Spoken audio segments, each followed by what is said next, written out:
semuanya, apa kabar? Bang. Lama ya Mama nggak sharing sama teman-teman penontonnya Abang Gi.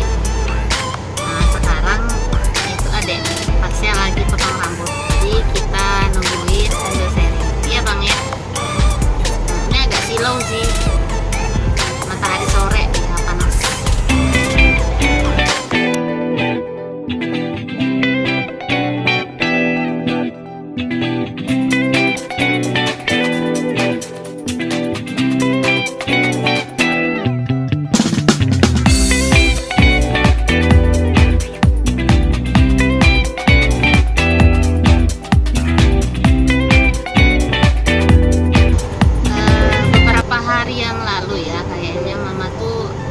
Pernah baca di grup mama-mama ASI, mereka itu masih pada bingung soal masalah anak yang nggak mau nyusu langsung sama mamanya, alias bingung puting. Kalau istilah kesehatannya itu bingung puting. Nah, mama tuh ada pengalaman soal masalah kayak gitu. Dulu dedek Pasya itu juga kayak gitu. Sebenarnya kalau menurut pengalaman mama sih, itu ya pengalaman mama tuh saat menyusui ya dedek Pasya, dia yang nggak mau menyusu langsung itu sejak dari awal lahir. Nah, bukannya itu nggak ada usaha, kita usaha, udah kita latih buat menyusu langsung. Karena dulu Abang Gi itu dia DBF alias direct breastfeeding ya, menyusu langsung sama mama. Abang menyusunya 2 tahun 4 bulan kalau nggak salah, baru mau lepas. Itu pun lepas karena dilatih secara psikologis. Nah, kalau Dede Pasya ini memang sejak awal dia lahir, mulai dari hari pertama, kedua, ketiga kita latih. Dia itu tuh juga nggak mau menyusu langsung. Justru mama tuh awal-awal khawatir sih kenapa nggak mau menyusu langsung kan, soalnya abangnya dulu mau.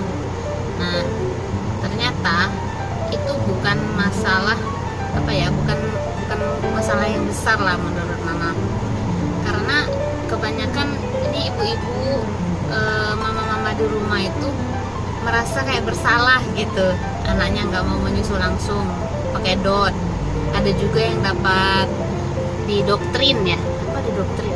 Bukan didoktrin sih ya, kayaknya kayak dia dapat semacam tekanan lah ya, tekanan dari keluarga, disalah-salahin tuh mamanya nggak telaten, atau itu budanya nggak telaten tuh nyusuin, makanya nggak mau nyusu, atau ada masalah apa, ada mitos kayaknya. Ada juga ya mitos-mitos dalam di masyarakat awam ya, kalau baby nggak mau menyusu langsung itu ada masalah mistisnya juga. Tapi kalau menurut pengalaman mama pribadi, anak mau menyusu langsung atau nggak menyusu langsung itu masalahnya itu bukan hanya di kita yang kurang telaten, dibilang kurang telaten atau karena ada masalah, ada ngaruhnya juga dengan berat badan bayi. Karena itu ada hubungannya dengan kemampuan bayi, kemampuan mereka itu untuk menghisap ASI dari payudara. Karena kan kalau dari payudara langsung, mereka itu membutuhkan tenaga yang lebih untuk menghisap ASI yang bisa keluar. Apalagi minggu pertama mereka lahir.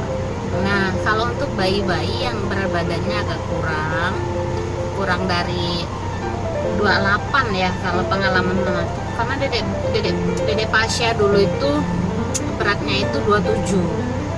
Nah, kalau kayak agak kecil memang kelihatannya kalau 27. Jadi dia itu kalau pada saat dilatih menyusui memang kayak kurang kuat gitu untuk menghisap payudara buat nyusu, untuk ngeluarin ASI, karena kan memang butuh kekuatan ya. Maka kan kalau lagi nyusu biasanya anak itu keringetan gitu ya, kelihatan ada ada tarikan rahang gitu, kerasa dari kita sebagai mamanya itu kerasa, oh anak ini kuat gitu nyusunya. Ada juga, oh anaknya kayaknya kurang bertenaga gitu pas nyusu gitu. Nah makanya menyebabkan mereka tuh jadi kayak gak mau minum susu langsung, susah gitu, capek kali kayak gitu. Nah makanya pada saat dikasih dot, kita pompa ASI, pakai pompa ASI ya, dipindahkan ke dot terus kasih ke mereka, mereka tuh semangat malah nyusunya. Nah dan nggak masalah walaupun anak-anak nyusunya pakai dot, tapi kan itu ASI perah ya kan, jadi nggak ada bedanya mau ASI langsung ke mamanya atau ASI pakai dot. Itu kalau menurut mama sih nggak ada masalah, yang penting ASINya tetap terpenuhi sesuai dengan usianya dan kebutuhannya dari hari ke hari kayak gitu. Dan masalah pertumbuhannya juga nggak ngaruh sih kalau kata mama ya. Itu karena kita melihat pertumbuhan bayi itu normal nggak normal kan dari perkembangan berat badan, perkembangan berat badannya dari bulan pertama, bulan kedua. Ada juga yang mereka semangat gitu menimbang berat badan babynya itu, jadi setiap 2 minggu itu ditimbang. Nah asal ada peningkatan berat badan yang minimal, kalau untuk sebulan 2 bulan pertama kehidupan bayi itu biasanya berat badannya tambah minimal itu setengah kilo dari berat badan lahir kayak gitu. Jadi waktu si Dedek Pasya, kalau pengalaman mama ya, Dedek Pasya itu lahir kan 27. Jadi pas bulan kedua kita timbang, itu berat badan Dedek Pasya itu kalau nggak salah langsung 4,5 kilo, salah gitu, 4 kilo apa 27, iya sih 4,5 kilo. Jadi ada penambahan berat badannya lebih kurang itu 1,5 kilo. Nah memang pada saat dipompa ASI itu, ASI sebulan pertama itu mama semangat nih pompa, karena memang dia maunya pakai dot gitu kan. Pas ngeliat dia nyusu pakai dot itu kenceng dia nyusunya. Asal anak cowok kan biasanya memang kalau nyusu kan kenceng ya mama ya. Buat pengalaman mama yang di rumah pasti juga kayak gitu. Kalau anak cowok itu dia nggak pakai timing, ada kan nggak pakai waktu lah ibaratnya. Ada kan pengarahan dari bidan, biasanya anak itu menyusu kalau di minggu-minggu pertama setiap 2 jam gitu kan harus disusuin, itu bener. Tapi kalau secara alamiah, kalau anak laki-laki, anak cowok itu dia belum 2 jam aja dia udah mau nyusu lagi. Walaupun pakai dot juga, jadi setiap 2 jam, kadang belum sampai 2 jam udah minta susu lagi, udah mulai ada refleks moro, kalau bahasa kesehatannya refleks, kayak kalau disenggol gini dia udah gini-gini kan, gini-gini udah ngikuti tangan kayak gini, tahu lidahnya keluar-keluar, itu kan tandanya dia mau nyusu lagi. Nah itu sih kalau pengalaman mama. Jadi buat mama-mama di rumah yang merasa bingung kenapa sih bayinya nggak mau nyusu langsung, maunya pakai dot, salah saya apa misalnya gitu kan, apa ini saya yang kurang telaten atau saya salah makan apa gimana, itu enggak ya kan. Kayak kalau menurut mama itu nggak ada ngaruhnya dari situ, karena baby itu sudah dilahirkan itu dengan kondisi lahirnya seperti apa, dan memang sudah dipersiapkan dari dirinya itu untuk menerima cara asupan nutrisinya, mau langsung dari mamanya atau pakai bantuan itu tadi, pakai dot ya kan. Asalkan mamanya ini harus harus tetap rajin dan semangat untuk memompa ASINya, jadi ASI perah. Nah walaupun walaupun bayinya misalnya belum mau menyusu pada saat habis diperah, taruh di kulkas, disimpan.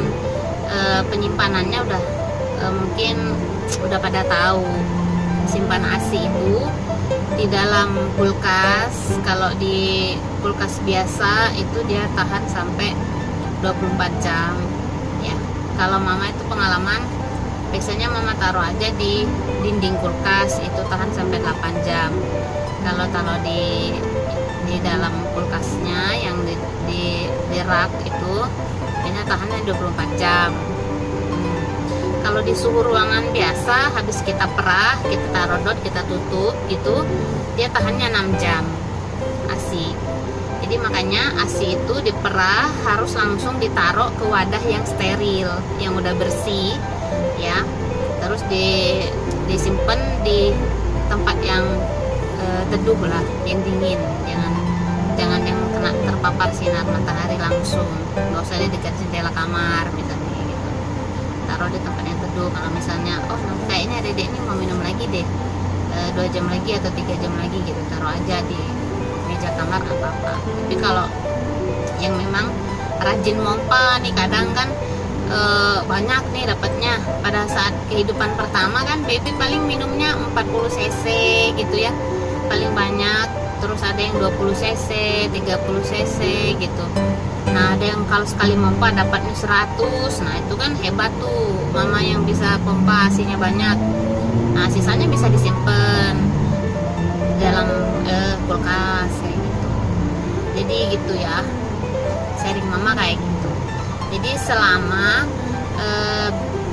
kita semangat memberikan ASI, walaupun ASI langsung atau ASI perah, itu sama aja, nggak ada masalah buat perkembangan anak juga, nggak ada ngaruhnya. Yang penting kita jaga pola makan kita sebagai mama, nutrisi juga.